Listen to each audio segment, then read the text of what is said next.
Bismillahirrahmanirrahim. Assalamualaikum warahmatullahi taala wabarakatuh. Alhamdulillahirabbil alamin. Allahumma shalli ala sayyidina Muhammadin fatihil ughliqal khatim lima sabaq. Nasrul haq bil haq wal hadi ila siratikal mustaqim wa ala alihi wa sahbihi haqqa qadrihi wa miqdaril azim. Ayatu ta'allum wa ta'alim wa naf'al intifa'at tadhakkur wa tadhkir wa ifadatil istifadah wal hatha ala tamassuki bi kitabillahi ta'ala wa sunnati Rasulillah sallallahu alaihi wasallam wa du'a ilal huda wa dalalatil khair wa ibtigha mardhatillah qurbihi wa thawabi subhanahu wa ta'ala. Allahumma aghina bil ilmi wa zina bil hilmi wa akrimna bit taqwa wa jamna bil afiyah. Allahumma arzuqna fahman nabiyyin wa hifdzal mursalin wa hamal malaikatil muqarrabin. Sallallahu alaihi wasallam Muhammadin nabiyil ummi sallallahu alhamdulillahirabbil alamin. Alhamdulillah. Terakhir kita membahas pembahasan tentang doa adil mukminin di dalam kitab Ajalatus Sibaq ila Makarimul Akhlaq yang ditulis oleh Al-Imam Al-Habib Muhammad bin Abdul Haddad rahimahullah taala. Wa nafa'anallahu bi ulumihi dan amin. Terakhir kita bahas tentang doa bagi kaum mukminin. Jadi mendoakan saudara-saudara kita. Mana doa tersebut sangat besar manfaatnya untuk mereka dan untuk kita. Kenapa? Karena doa untuk orang lain lebih Allah dengar daripada untuk diri kita sendiri. Sebab dosa kita itu yang menjadi hijab antara kita sama Allah Subhanahu wa taala, sehingga Allah mengabulkan itu berat. Tapi ketika kita mendoakan orang lain, hijab tersebut seakan-akan hilang. Karena di antara sifat kebaikan yang Allah kehendaki itu, kita punya sifat itsar, mementingkan orang lain dulu baru diri kita. Itu sifatnya yang diajarkan Nabi SAW kepada keluarga beliau, ahli bait beliau. Allah memuji Sayyidina Ali, Sayyidah Fatimah Zahra, khususnya dan Hasan, Sayyidina Husain. Allah Subhanahu wa taala mengatakan wa yusiruna ala anfusihim walau kana bihim khassasah. Mereka lebih mementingkan orang lain daripada dirinya walaupun mereka sendiri punya hajat. Jadi dari doanya mereka mementingkan orang lain, makanannya mereka mementingkan orang lain, dan semuanya mereka mementingkan orang lain. Sehingga itu yang menjadikan Allah Subhanahu wa taala mengangkat derajat. Kemudian kita masuk bahasan selanjutnya itu wa minal munjiyat ikramul yatim. Di sini beliau mengatakan di antara hal yang dapat menyelamatkan seorang dari murkanya Allah Subhanahu wa taala khususnya yaitu ikramul yatim, menghormati atau memuliakan anak-anak yatim, wal aramil juga janda, wa iyadatil marid dan juga menjenguk orang yang sakit, al muslim, orang muslim tentunya wa ziyaratul ikhwan wa tasyi'il janazah dan menziarahi saudara, kerabat dan mengantarkan jenazah sampai ke liang kuburnya. Hal-hal ini bisa menyelamatkan seorang hamba dari murkanya Allah Subhanahu wa taala. Pertama, ikramul yatim. Nabi Muhammad SAW bersabda, ana wa kafilul yatim fil jannati hakada walsaqa isbi'aihi sababah wal wusta. Nabi SAW bersabda, aku bersama orang yang mengangon atau melihara anak yatim itu begini. Bila menempelkan antara dua telunjuknya, dua jarinya telunjuk sama jari tengah. Itu saking dekatnya. Ini menunjukkan bahwasanya Nabi SAW memiliki perhatian khusus kepada orang-orang yang mau melihara anak yatim. Jadi kalau kita mau dapat perhatiannya Nabi, kalau bisa pelihara anak yatim, mungkin anaknya keluarga, tetangga, diutamakan anaknya keluarga. Faqala sallallahu khairu buyutikum baitun fihi yatimun mukarram. Nabi SAW bersabda, sebaik-baik rumah kalian adalah rumah yang di dalamnya ada seorang anak yatim yang dimuliakan. Bukan berarti harus dibunuh dulu bapaknya biar yatim semua, enggak, bukan. Maksudnya gini, kalau memang ada anak yatim di dalam rumah tersebut, kemudian dijaga, dihormati, dimuliakan, maksudnya nggak dihina, nggak dibilang dasar kamu anak bawa sial tuh bapakmu sampai mati misalkan, nggak dihina-hina begitu gitu loh, nggak dicaci-caci begitu. Nah itu kata Nabi SAW, aku sama dia nanti begini. Kemudian Nabi juga bilang sebaik-baik rumah kalian adalah rumah yang dalamnya ada anak yatimnya. kemudian dimuliakan. Anak yatim yang dimuliakan, dihormati, diberikan hak-haknya, diberikan kasih sayangnya. Gitu. Kalau ada mungkin ada punya keluarga, dibawa nggak apa-apa. Kalau tidak memberatkan. Kalau masih keberatan ya nggak usah. Yang penting jangan dihina, jangan direndahkan. Wa qala sallallahu man masala yatim lam yamsahu illa lillah kana lahu bi kulli sya'ratin marrat 'alaiha yaduhu hasanat. Kalau Nabi SAW bersabda, barang siapa yang mengusap kepalanya anak yatim,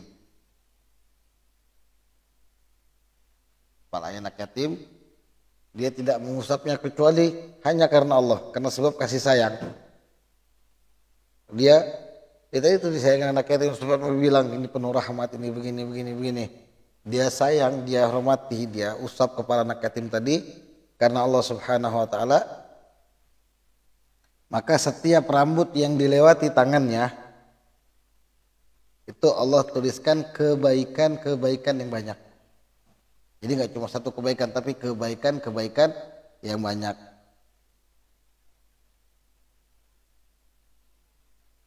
Yang banyak. Jadi kalau ketemu anak yatim atau punya keluarga anak yatim,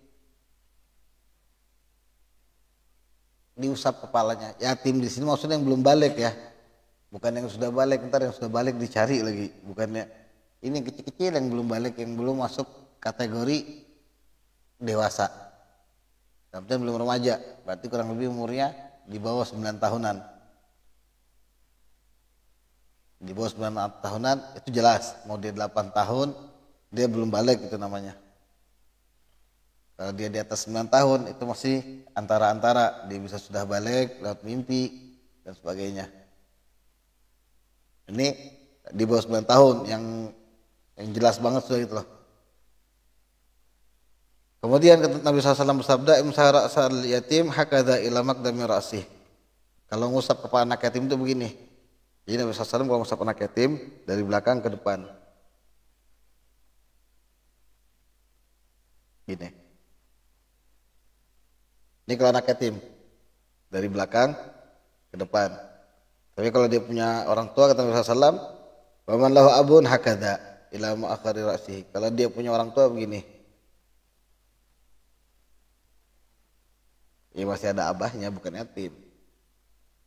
Kayak orang tua ngusap kepala anaknya gitu loh, dari depan ke belakang. Kalau dia anak yatim dari belakang ke depan, campur gatal. Jadi dilihat kalau mau ngusap kepala anak orang, ini yatim bukan nih. Atau gak usah ditanya, ada bapak bener? Jangan. Kira-kira aja, kelihatin aja. Nanti ketahuan kok. Oh ini ada bapaknya, ini gak ada misalkan. Itu kalau dia ada bapaknya dari depan ke belakang. Nah, ini yang biasanya ngebedakan sama Nabi SAW mana anak yatim mana enggak. Sahabat ngeliat perlakuan Nabi. Ke Nabi bagaimana cara ngusapnya? Oh begini. Oh ini yatim. Terus dihormati, harus dimuliakan. Oh ini enggak, ini masih ada abahnya. Bukan berarti harus diinjak-injak. Cuma nyayanginnya dia ada, ya sayang aja gitu loh. Kan Nabi SAW bersabda, laisa minna man lam yarham shaghirana wa lam yuwaqqir kabirana.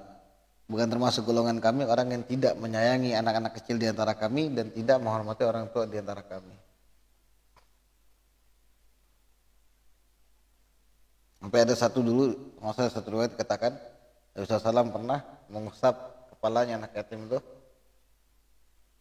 Dia pas mengusap, setelah dia dewasa, kepala yang diusap Nabi SAW itu harum. Jadi dari kecil dia habis diusap Nabi sampai dia dewasa, sampai tua itu istilahnya Nabi yang sudah meninggal itu kepalanya harum.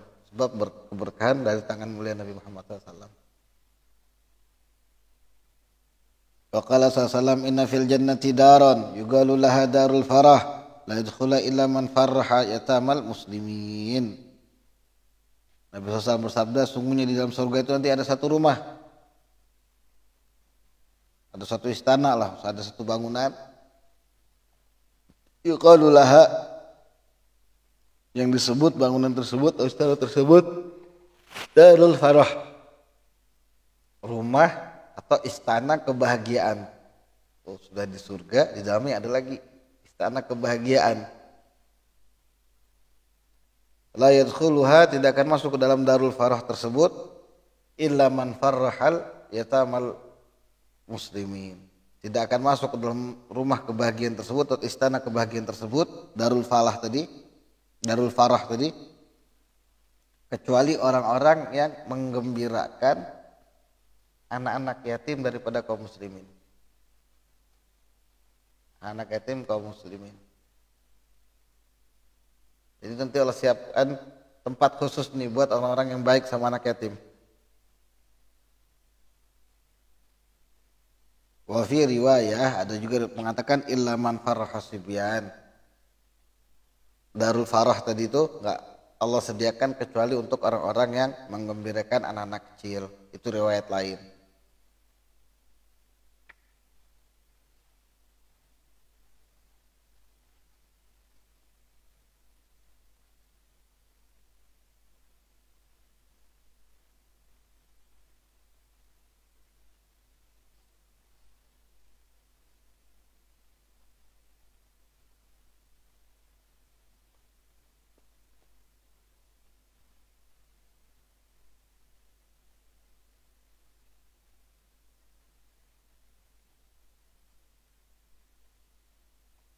Begitu. Adapun nanti ada riwayat armalatun tusabiqun Nabi SAW ilal jannah. Ada riwayat mengatakan bahwasanya janda itu ngebalap Nabi, ngedahului Nabi ke surga.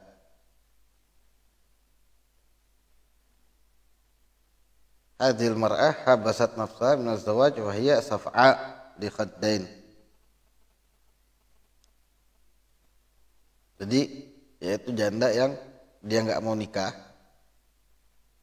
padahal dia masih muda, dia nggak mau nikah, dia tahan dirinya, waktunya dia fokus ngedidik anak-anaknya, sehingga anak-anak yang yatim tadi itu dia didik, diajarkan, dia tarbiyah, sehingga Allah hafizahallahu minal haram, Allah yang jaga dia dari hal-hal yang haram. Ini perempuan nanti bisa ngedahului Nabi SAW ke surga. Bukan berarti langsung masuk, enggak. Tapi nanti ketika Nabi jalan mau ke surga, dia duluan gitu loh. Sampai ke depan pintu surga. Gitu. Qala sallallahu ana awwal man yaftahu lahu babul jannah. Aku adalah orang yang pertama kali dibukakan pintu surga. Illa anni ara imra'atan tubadiruni. Jadi nanti aku ngeliat satu perempuan yang tergopoh-gopoh atau bersegera cepat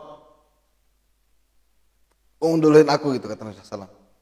Fa'agul malaki wa man anti. Siapa kamu, kata Nabi SAW. Nanya perempuan tadi, kan aku yang duluan masuk. Kamu siapa? Terus kenapa kok bisa gitu loh, mau menyusul diriku. Bukan dia masuk duluan ya, dia mau menyusul Nabi SAW, maksudnya mau mendahului Nabi. Seakan-akan kayak orang balap-balapan gitu loh. Padahal enggak, maksudnya intinya saking cepatnya nih daripada yang lain nih perempuan. Fatagul, maka si perempuan jawab, ana mur'atun.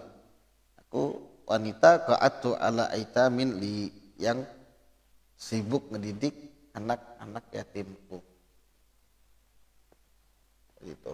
Jadi dia memiliki keistimewaan khusus di sisi Nabi Muhammad SAW. Maka Nabi SAW katakan, wahwal abu syafiqur rahimu lil yatimi wal armalah. Sahib Ali Muhammad SAW itu adalah orang yang penuh dengan kasih sayang, kelembutan kepada anak yatim dan juga kepada para janda. Sebab ini loh, di pandangan Nabi, mereka ini orang hebat yang sudah habisat nafsah, yang sudah bisa menahan dirinya untuk nikah lagi. Dia mau fokus didik anak-anak kepada Allah Subhanahu wa taala.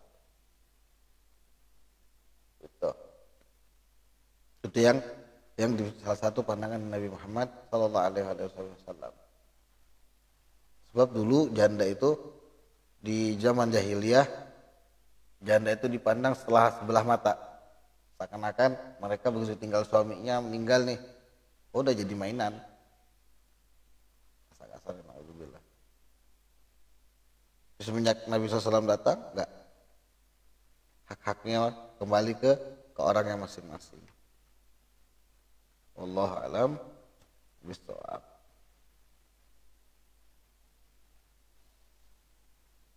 La ilaha illallah Rasulullah. Yang juga dikatakan khairu baitin fil muslimin baitun fi yatimun yuhsanu ilaih. Wa syarru baitin fil muslimin baitun fi yatimun yusa'u ilaih.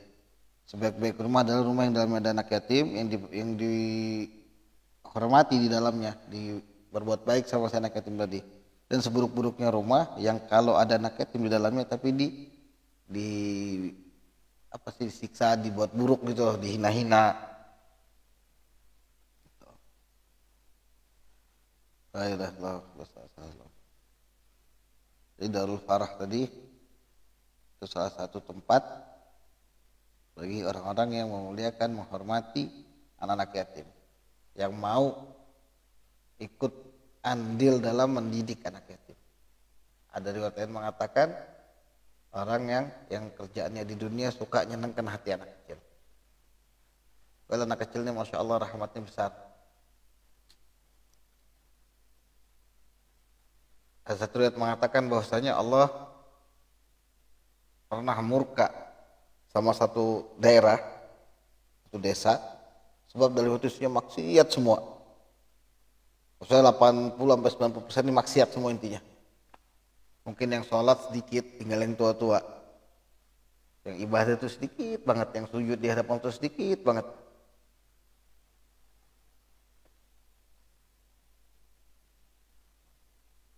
Alhasil Allah perintahkan Jibril untuk apa? Balikan itu desa, bawahnya dibalik ke atas.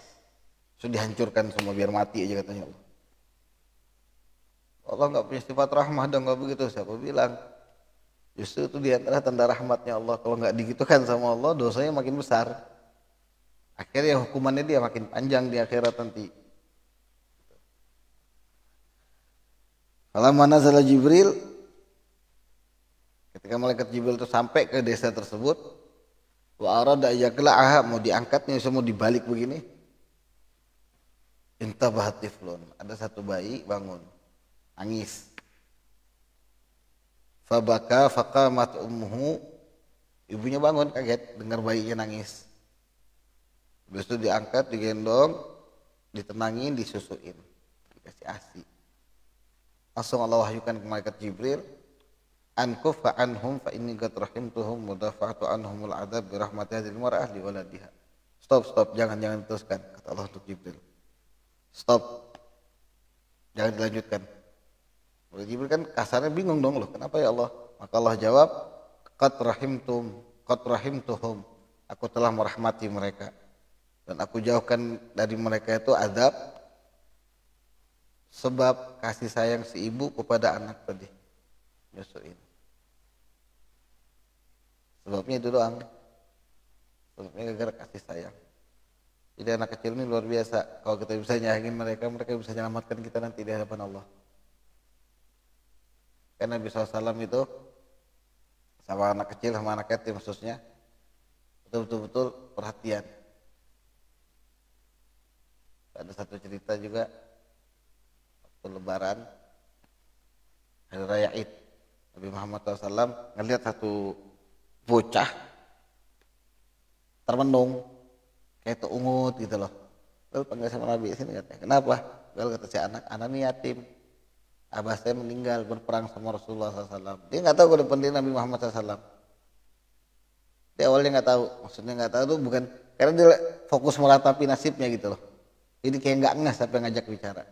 Coba lihat yang lainnya kan ramai kata Nabi SAW main, ayo ikut main. Sedih dia, aku nggak punya ayah, aku nggak punya baju baru, ini katanya. Kalau kata Nabi SAW, ini aja, apakah kamu nggak mau kalau nanti aku jadi ayahmu? Kaget ya kan? Saya lihat ya Allah Nabi kata dia. Baru nggak dia nih. Kemudian Fatimah jadi ibumu, Ali jadi ayahmu, kalau salah. Hasan Husain jadi saudaramu. Mau kata dia. Baru senang diusap sama Nabi kepalanya, baru dia main senang. Enggak, anak-anak yang begitu. Jadi itu nunjukin Nabi SAW perhatian banget sama anak yatim. satu anak, nggak ada lagi kebahagiaan kecuali yang dia dapatkan. Makanya dalam satu qasidah Abdul Rahman Ribai, kalau satu beliau di Maulid Ribai ada qasidah Olana khairul anami abun, kita punya sebagai manusia sebagai ayah. Ini nggak ada yang yatim sebenarnya gitu loh. Ini untuk nunjukin bahwasanya kebahagiaan anak yatim itu mereka dimiliki oleh mereka itu punya ayah itu Nabi Muhammad SAW. Atau kalau boleh dibilang mereka punya ayah asuh lah kalau bahasa sekarangnya. Tetap aja ayah di hadapan Allah. Tapi bukan satu gen ya. Jadi bilang oh nasabnya sama enggak? Bukan. Cuma ini saking bentuk cintanya Nabi sama anak yatim. Sampai dianggap anak. La ilaha illallah sallallahu alam bisawab. Mudah-mudahan Allah senantiasa berikan taufik hidayah, inayah dan ridhonya sehingga kita semua dapat mengerjakan amal-amal yang membuat Allah ridho, Allah cinta sama kita semua. Mudah-mudahan Allah dekatkan kita bersama Nabi besar Muhammad sallallahu alaihi wa alihi wasallam. Amin ya rabbal alamin. Wa afu minkum, kurang lebih minta maaf dan pardonnya. Assalamualaikum warahmatullahi taala wabarakatuh.